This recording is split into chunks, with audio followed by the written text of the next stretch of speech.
اعوذ باللہ من الشیطان الرجیم بسم اللہ الرحمن الرحیم۔ قبر کی پہلی رات میں کیا ہوتا ہے؟ ایک حدیث میں ہے جس کا مفہوم کچھ اس طرح ہے کہ رسول اللہ صلی اللہ علیہ وآلہ وسلم نے ارشاد فرمایا کہ اللہ تعالیٰ کی طرف سے قبروں پر ایک فرشتہ متعین ہے۔ جب میت کو دفن کیا جاتا ہے تو وہ اس کی قبر کی مٹی ہموار کرتا ہے، اور لوگ واپس جانے کے لیے مڑتے ہیں تو قبر سے ایک مٹھی بھر مٹی لے کر لوگوں پر پھینک دیتا ہے اور کہتا ہے اپنی دنیا کی طرف واپس چلے جاؤ اور اپنے مرنے والے کو بھول جاؤ۔ حضرت علی کرم اللہ وجہ الکریم نے فرمایا کہ میں نے رسول اللہ صلی اللہ علیہ وسلم کو یہ فرماتے ہوئے سنا کہ انسان کی مشکل ترین رات قبر کی پہلی رات ہوتی ہے، کیونکہ جب اس کے دوست احباب، رشتہ دار، اولاد اس کو دفنانے والے اور جب اس کو دفنا کر چلے جاتے ہیں تو وہ انسان روتا رہتا ہے۔ ہر ایک دوست کے پاس آتا ہے، اسے روکنے کی کوشش کرتا ہے کہ مجھے چھوڑ کر نہ جاؤ، لیکن افسوس کہ اس کی آواز کوئی نہیں سنتا۔ تو اب وہاں پر قبرستان میں ہر کوئی اکیلا رہ جاتا ہے۔ تب ہمارا سامنا ان فرشتوں سے ہوتا ہے جو ہمارے اعمال ہوتے ہیں۔ اب وہ کس شکل میں ہمارے سامنے ہوں گے، اچھے یا برے، اس بارے میں کوئی کچھ نہیں کہہ سکتا۔ تب وہ ہم سے اس دنیا میں گزاری ہوئی زندگی کے متعلق سوال کریں گے۔ جب سوالوں کے جواب ہماری اس زندگی میں موجود ہیں، جب تک ہم سانس لے رہے ہیں۔ ایک حدیث میں ہے جس کا مفہوم کچھ اس طرح سے ہے کہ رسول اللہ صلی اللہ علیہ وآلہ وسلم نے ارشاد فرمایا کہ تم قبرستان جایا کرو، اس سے عبرت حاصل ہوتی ہے۔ میں نے اپنے رب سے اپنی والدہ کی قبر پر جانے کی اجازت مانگی تھی، مجھے اس کی اجازت مل گئی، لہٰذا تم بھی قبرستان جایا کرو۔ اس سے دنیا سے بے رغبتی پیدا ہوتی ہے اور آخرت یاد آتی ہے۔ حضرت سیدنا سعد بن مسیب رضی اللہ تعالی عنہ فرماتے ہیں کہ ایک مرتبہ ہم حضرت علی المرتضیٰ کرم اللہ وجہ الکریم کے ہمراہ مدینہ منورہ کے قبرستان گئے۔ حضرت علی کرم اللہ وجہ الکریم نے قبر والوں کو سلام کیا اور فرمایا، اے قبر والو، تم اپنی خبر بتاؤ گے یا ہم تمہیں بتائیں؟ سیدنا سعد بن مسیب رضی اللہ تعالیٰ عنہ فرماتے ہیں کہ ہم نے قبر سے وعلیکم السلام ورحمۃ اللہ وبرکاتہ کی آواز سنی تو کوئی کہنے والا یہ کہہ رہا تھا، اے امیر المومنین، آپ ہی خبر دیجئے کہ ہمارے مرنے کے بعد دنیا میں کیا ہوا۔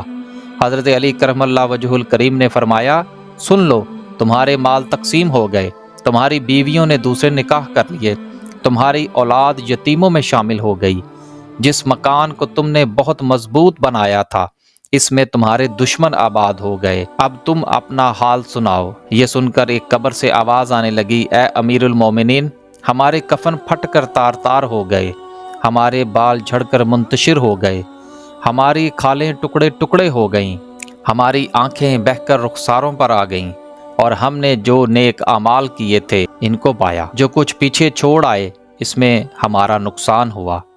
جب مردے کو قبر میں رکھا جاتا ہے تو اس کی نماز اس کے دائیں طرف آ کر کھڑی ہو جاتی ہے، روزہ بائیں طرف کھڑا ہو جاتا ہے، قرآن مجید کی تلاوت اور اللہ کا ذکر سر کی طرف آ کر کھڑا ہو جاتا ہے، اور جماعت کے ساتھ نماز پڑھنے کو جو قدم چلے ہیں وہ پاؤں کی طرف کھڑے ہو جاتے ہیں۔ اس کا عذاب اس قبر میں اپنی گردن نکالتا ہے اور مردہ تک پہنچنا چاہتا ہے۔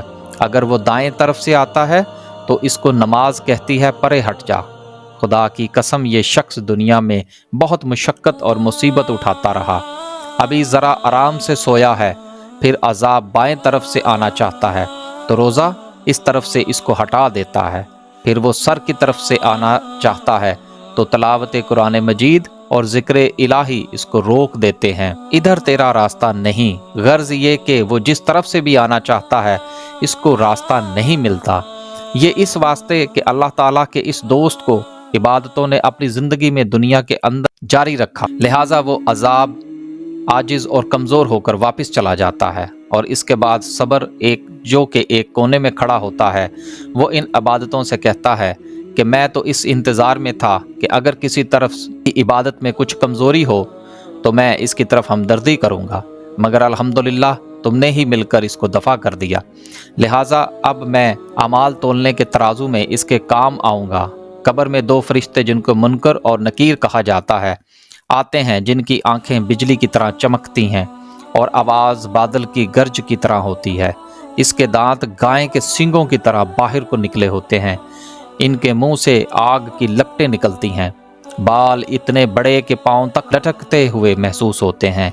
इनके एक कांधे से दूसरे कांधे तक का फासला कई कई दिन चलकर ख़त्म हो जाए, इतना ज़्यादा लंबा होता है। मेहरबानी और नरमी इनके पास से भी नहीं गुजरती, लेकिन सख्ती का मामला मोमिनों के साथ नहीं करते, बल्कि फिर भी ऐसी डरावनी शक्ल सूरत की हैबत ही क्या कम होती है। इन दोनों के हाथ एक बहुत बड़ा लोहे का हथौड़ा होता है कि जिसको अगर तमाम दुनिया के जिन और इंसान मिलकर उठाना चाहें तो उठाना तो दरकरार इसको हिला भी नहीं सकते। वो आकर मुर्दे से कहते हैं बैठ जाओ। मुर्दा एकदम उठकर बैठ जाता है और कफन इसके सर से नीचे सरक जाता है। वो सवाल करते हैं तेरा रब कौन है, तेरा दीन क्या है, तेरा नबी कौन है। अगर मुर्दा नेक होता है तो कहता है मेरा रब अल्लाह है जो वहदहु ला शरीक है, मेरा दीन इस्लाम है, मेरे नबी हज़रत मोहम्मद सल्लल्लाहु अलैहि वसल्लम है। ये सुनकर वो दोनों कहते हैं तूने सच कहा। तो इसकी कब्र की दीवारों को सब तरफ से हटा दिया जाता है, जिससे वो चारों तरफ से बहुत वसी हो जाती है। इसके बाद फरिश्ते कहते हैं सर उठाओ। मुर्दा जब ऊपर को सर उठाता है तो इसको एक दरवाज़ा नज़र आता है जिसमें जन्नत नज़र आती है, और वो कहते हैं अल्लाह के दोस्त वो जगह तुम्हारे रहने की है, इस वजह से कि तुमने अल्लाह ताला की अताअत और फर्मा बरदारी की है। हदीस पाक में आता है कि जिसका मफ़हूम कुछ इस तरह से है कि रसूलुल्लाह सल्लल्लाहु अलैहि वसल्लम ने इरशाद फरमाया कि कसम है इस ज़ात पाक की जिसके कब्ज़ा में मेरी जान है कि मुर्दा को उस वक्त ऐसी खुशी होती है कि जो कभी ख़त्म नहीं होगी। इसके बाद वो फरिश्ते कहते हैं कि अपने पाँव की तरफ देख। जब वो देखता है तो वो दोज़ख का दरवाज़ा नज़र आता है, जिससे दोज़ख का हाल नज़र आता है। वो फरिश्ते कहते हैं कि ए वली अल्लाह, तूने इस दरवाज़े से निजात पा ली है। इस वक्त भी बंदे को इस कदर खुशी होती है जो कभी ख़त्म नहीं होगी। इसके बाद इसकी कब्र में 70 दरवाजे जन्नत के खुल जाते हैं, जिनसे वहाँ की ठंडी हवा और खुशबुएँ आती रहती हैं, और क़यामत तक वो इन्हें बहारों में रहेगा।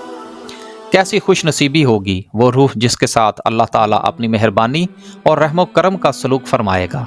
जब नाफरमानी करने वाला कब्र में रखा जाता है तो कब्र इस पर इतनी तंग हो जाती है कि इसकी पसलियाँ दूसरी पसलियों की तरफ घुस जाती हैं। इस पर काले सांप मुसल्लत कर दिए जाते हैं, काटना शुरू कर देते हैं, यहाँ तक कि वो दरमियान में दोनों तरफ के सांप आकर मिल जाते हैं। फिर इसके पाँव 2 फरिश्ते जिनका नाम मुनकर और नकीर है कब्र में आते हैं। वो आकर पूछते हैं तेरा रब कौन है, तेरा दीन क्या है, तेरा नबी कौन है। वो इनके हर सवाल में जवाब देता है कि मैं कुछ नहीं जानता।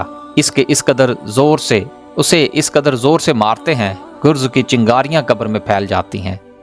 इसके बाद इसको कहते हैं कि ऊपर देख। वो ऊपर की तरफ जन्नत का दरवाज़ा देखता है। जन्नत की बागो बहार वहाँ नज़र आती है। फरिश्ते इस नाफरमान से कहते हैं कि ए अल्लाह के दुश्मन और नाफरमान, अगर दुनिया में तो अल्लाह की अताअत और फर्माबरदारी करता तो ये तेरा ठिकाना होता। एक हदीस में है जिसका मफ़हूम कुछ इस तरह से है कि रसूलुल्लाह सल्लल्लाहु अलैहि वसल्लम ने फरमाया कि कसम है इस ज़ात पाक की जिसके कब्ज़ा में मेरी जान है कि इसको इस वक्त ऐसी हसरत होती है कि इस जैसी हसरत फिर कभी नहीं होगी। फिर दोज़ख का दरवाज़ा खोला जाता है और फरिश्ते कहते हैं कि ए अल्लाह के दुश्मन, ये तेरा ठिकाना है, इसलिए तूने अल्लाह ताला की नाफरमानी की। 70 दरवाजे जहन्नम के इसकी कब्र की तरफ खोल दिए जाते हैं, जिनसे क़यामत तक गर्म हवाएं और धुआं आता रहता है। अल्लाह ताला हमें नेक अमल करने की तौफीक अता फरमाए ताकि जन्नत का दरवाज़ा हमारी कब्र में खोला जाए और दोज़ख का दरवाज़ा हमारे लिए बंद कर दिया जाए। ऐसी मज़ीद वीडियो देखने के लिए हमारे चैनल को लाइक और सब्सक्राइब करें। अल्लाह हाफिज़।